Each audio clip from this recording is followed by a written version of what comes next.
Hi everyone, welcome to your 2.2 video.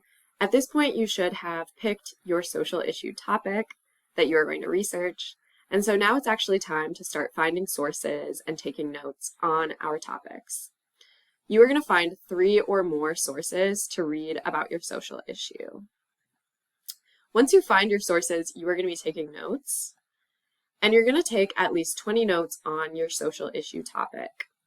These notes are actually going to become your mid-unit summative, so you will get summative points for taking awesome notes. And you're going to be graded on 3 things: how noteworthy your information is, how accurate and academic your paraphrasing is, and you're actually going to be graded on using credible sources. So that's what we're going to be talking about today. What is a credible source? If something is written and published on the internet, does that mean that it must be true? Unfortunately, no. I hope that at this point we all know we can't trust everything that we see on the internet. And so we need to make sure that we're using credible sources, which is a source that has reliable, accurate information. Credible sources, they focus on the facts, and they focus on first-hand accounts. When they do include opinions or conjecture, which means guesses, they don't pretend that these are an objective truth. So we want to make sure that we're using reliable, accurate, and fact-based sources to research our topics. So how do we even go about finding credible sources? There's a couple ways that you can find credible sources that we're going to be using in this project. We want to make sure we're using sources published by authors and organizations that are recognized as experts on our topics. We're also going to analyze any potential source that we might want to use using the credible source test. You can find the credible source test in your packet and on Schoology, and we're also going to talk about it in this video. So every year we always get this question: can I use Google? Can I use Wikipedia? Are they credible?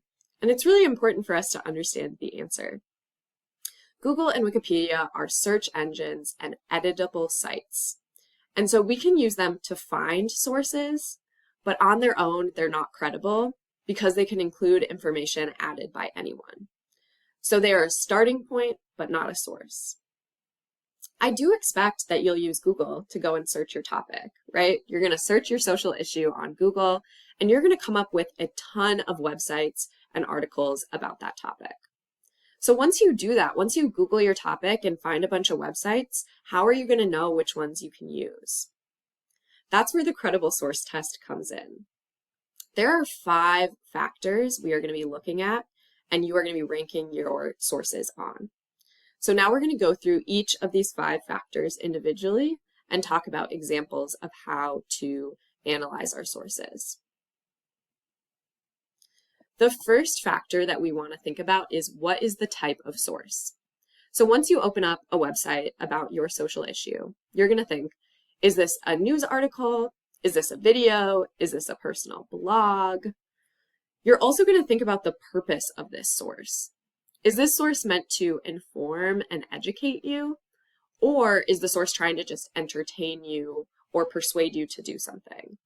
We want to make sure our source's purpose is to inform and educate. And then you're going to be looking at, is this source well known? Like, is this a trusted news source? And we have put together a list of examples of credible sources that we want you to use. So for example, using official government websites, that's something that ends in .gov, .gov. That means that this information has been put together and edited by a government agency, which makes it a lot more credible. We also want to use websites that come from institutions like a university or a college. If it ends in .edu, that means that a university has published this information, meaning it's a lot more credible. We also want to look for reputable news sources like CNN, MSNBC, BBC, the New York Times, newspapers. News sources like that have people whose job it is literally to fact check all of their information. So we know that these news sources are trusted and reliable and fact-based. Examples of sources we do not want to use are like someone's personal blog with their opinion about this topic.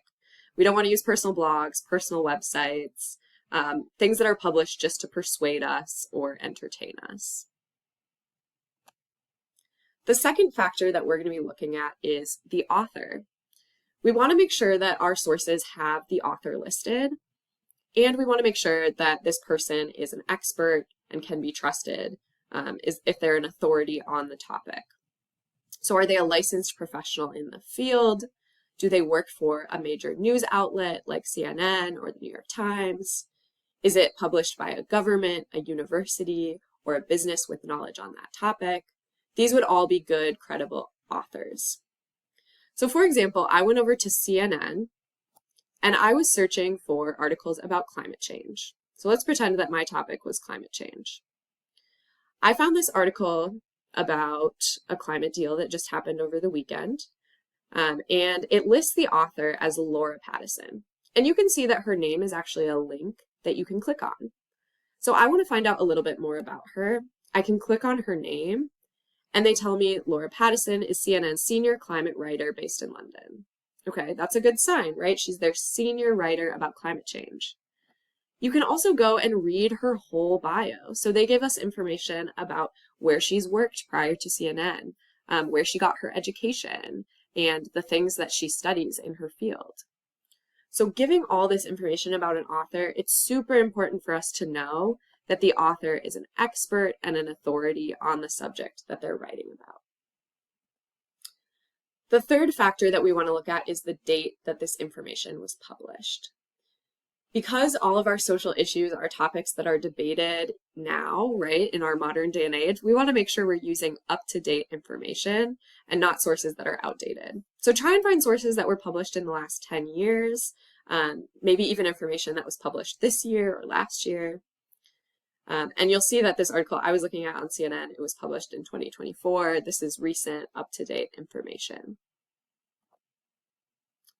The fourth factor we're looking at is, does this source cite their sources? Does it tell us where they found their information?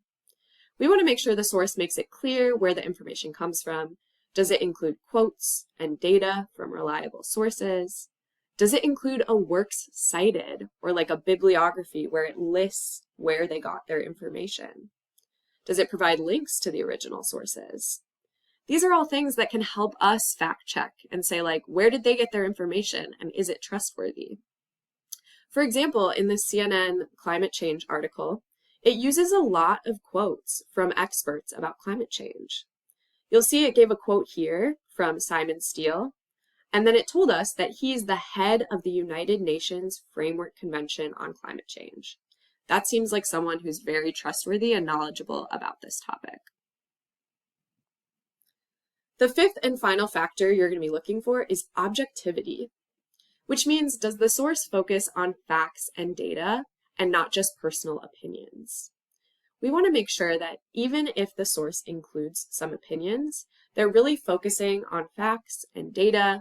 Maybe they're presenting multiple sides of the argument and giving you all the information you need in order to be a critical thinker and form your own conclusions.